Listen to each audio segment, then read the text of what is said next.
মুছলমানক শত্ৰু হিচাপে উপস্থাপন কৰ্ণাটক বিজেপিৰ শেহতীয়াকৈ মুছলমানক শত্ৰু হিচাপে প্ৰতিপন্ন কৰাৰ চেষ্টা কৰিছে কৰ্ণাটক বিজেপিয়ে এটা অনলাইন ভিডিঅ'ৰ মাধ্যমেৰে সাম্প্ৰদায়িক বিষবস্ত্ৰ বিয়পাইছিল কৰ্ণাটক বিজেপিৰ অনলাইন ভিডিঅ'ই আজি কংগ্ৰেছে ভাৰতীয় জনতা পাৰ্টিৰ নেতাসকলৰ বিৰুদ্ধে এজাহাৰ দাখিল কৰি এই ভিডিঅ'টোৱে নিৰ্বাচনী আচৰণবিধি উলংঘা কৰা বুলি অভিযোগ উত্থাপন কৰে ভিডিঅ'টোৱে স্বাভাৱিকতে ক্ষোভৰ সৃষ্টি কৰিছে এনিমেটেড ভিডিঅ'টোৰ কেপশ্যনত লিখা আছিল সাৱধান সাৱধান সাৱধান কানাড়া ভাষাত কংগ্ৰেছ নেতা ৰাহুল গান্ধী আৰু কৰ্ণাটকৰ মুখ্যমন্ত্ৰী সিদ্ধাৰামায়াই কণীৰ বাহ এটাত মুছলমান বুলি লিখা কণী এটা এছচি এছটি আৰু ওবিচি বুলি লিখা আন কণীৰে স্থাপন কৰা দেখা গৈছে ভিডিঅ'টোত দেখা গৈছে যে ৰাহুল গান্ধীয়ে কেৱল সেই চৰাইটোক আৰ্থিক অনুদান খুৱাইছে যিটো চৰাই মুছলমান কণীৰ পৰা ওলাই বগা টুপি পিন্ধি আছে চৰাইটোৱে বাকী তিনিটা কণীৰ পৰা ওলোৱা ঠেংকেইখন ঠেলি দিয়ে আৰু তাৰ পাছত হাঁহি উঠে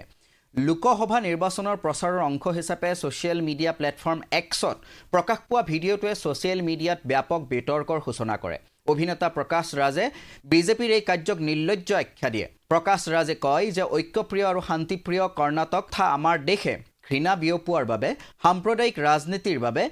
হিন্দুত্ববাদী দলটোক উপযুক্ত পাঠ শিকাব ভাৰতীয় মূলৰ ব্ৰিটিছ শিক্ষাবিদ অধ্যাপিকা নিতাশা কৌলে এক্সত লিখিছে যে ভিডিঅ'টো পোনপটীয়াকৈ 1930 চনৰ জাৰ্মানী শৈলীৰ কাৰ্টুন সেই সময়ছোৱাত নাজী জাৰ্মানীয়ে কৰা অপপ্ৰচাৰৰ পিনে তেওঁ নিৰ্দেশ কৰে ৱেষ্টমিনিষ্টাৰ বিশ্ববিদ্যালয়ৰ ৰাজনীতিৰ অধ্যাপকগৰাকীয়ে কয় যে ই নিৰ্বাচনী আচৰণৰ বহু নিয়ম উলংঘা কৰা যি ঘটনাৰ উদাহৰণ তাৰ ভিতৰত অন্যতম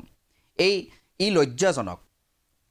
আজি কংগ্ৰেছে অভিযোগ উত্থাপন কৰে যে বিজেপিয়ে প্ৰকাশ কৰা ভিডিঅ'টো জনগোষ্ঠীসমূহৰ বিৰুদ্ধে শত্ৰুতা ঘৃণা আৰু অশুভ বাৰ্তাৰ সৃষ্টি কৰা উদ্দেশ্যে নিৰ্মিত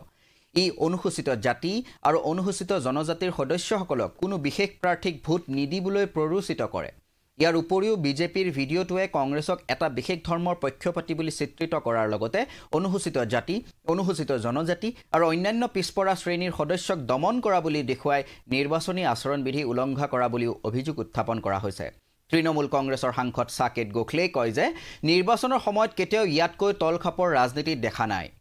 উল্লেখ্য যে কেন্দ্ৰীয় গৃহমন্ত্ৰী অমিত শ্বাহৰ বিকৃত ভিডিঅ' এটা আপলোড কৰাৰ বাবে ততাতৈয়াকৈ আৰক্ষীয়ে অভিযুক্ত বহুতকে আটক কৰিছিল কিন্তু খোদ প্ৰধানমন্ত্ৰী নৰেন্দ্ৰ মোদীয়ে সাম্প্ৰদায়িক মন্তব্য উপৰ্যুপৰি দিয়াৰ পাছতো বিজেপিয়ে অনেক সাম্প্ৰদায়িক ভিডিঅ' প্ৰকাশৰ পাছতো কোনো বিশেষ ব্যৱস্থা লোৱা নাই ভাৰতৰ নিৰ্বাচন আয়োগ কিংবা আৰক্ষীয়ে ইনষ্টাগ্ৰামে নিজাববীয়াকৈ কেইদিনমান পূৰ্বে বিজেপিৰ আন এক সাম্প্ৰদায়িক ভিডিঅ' ডিলিট কৰিছিল কংগ্ৰেছে কৰ্ণাটক বিজেপিৰ শেহতীয়া সাম্প্ৰদায়িক ভিডিঅ'ৰ বিৰুদ্ধে গোচৰ তৰাৰ পাছত নিৰ্বাচন আয়োগে কি ব্যৱস্থা লয় সেয়া হ'ব লক্ষণীয়